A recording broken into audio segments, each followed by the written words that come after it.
Benson Idahosa est né en 1938 à Benin City, une ville nigériane considérée comme centre initiatique de tous les grands chefs traditionnels de l'Afrique de l'Ouest. Fils de John Idahosa et de Sarah, Benson Idahosa connut une enfance miraculeuse. Tout bébé, il a été retrouvé presque mourant dans une poubelle. Relevé de son sommeil mortel par les effets de tonnerre et les éclairs, il poussa un cri et revint à la vie quelques instants après.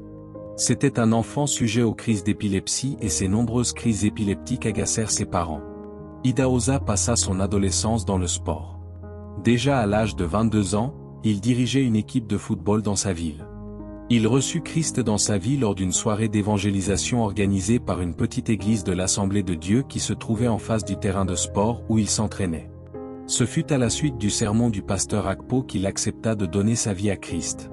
Cette conversion eut des conséquences fâcheuses pour son équipe de football, car elle perdit ainsi son leader. Idahosa eut ensuite une grande passion pour les études. Après le cycle primaire, il s'inscrivit aux cours par correspondance en comptabilité et gestion. Il n'hésitait pas à parler de sa foi chrétienne à tous ceux qu'il croisait dans le restaurant de sa tante maternelle où il passait ses journées. Il aurait vraiment voulu travailler pour assister sa famille, mais la passion pour Dieu passait avant toute chose. Son pasteur l'accompagna dans sa décision et fit une prière de bénédiction pour lui tout en lui assurant que Dieu allait faire quelque chose d'étonnant dans sa vie. Dans le monde des affaires, Idahosa eut son premier emploi comme magasinier dans une fabrique de chaussures. Il partageait sa vie entre l'évangélisation et son travail. C'est ainsi qu'il présenta Jésus à ses parents lors d'une visite au village. Seule sa mère reçut Christ à ce moment-là, et son père demeura hostile à l'évangile. Pendant les week-ends, il se rendait dans un autre pays frontalier, le Bénin, pour diriger des réunions d'évangélisation. Dans chaque village, il demandait la permission des dignitaires et des chefs pour prêcher l'évangile.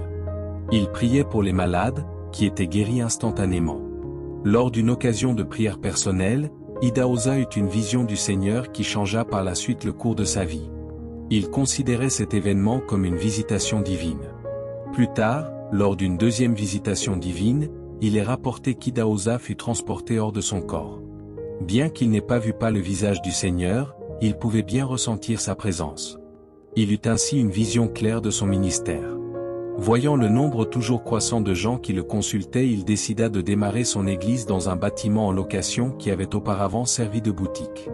L'ampleur de son ministère poussa Idahosa à parfaire les études qu'il faisait par correspondance aux États-Unis et en Angleterre. Il obtint une bourse d'études pour une formation biblique aux États-Unis avec Christ for the Nation. Il fit presque le tour du monde avec l'Évangile, prêchant dans 145 pays. Son ministère d'évangélisation a atteint de près ou de loin 175 nations dans 5 continents et des multitudes ont donné leur vie au Seigneur Jésus-Christ. Ainsi, Idahosa a amené plusieurs millions d'Africains et de personnes d'autres nationalités à la découverte de l'union personnelle avec Dieu.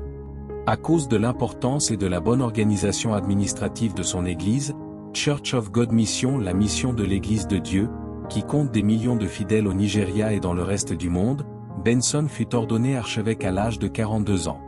Il ordonna lui-même 6 évêques qui dirigent chacun au moins 100 branches de l'Église.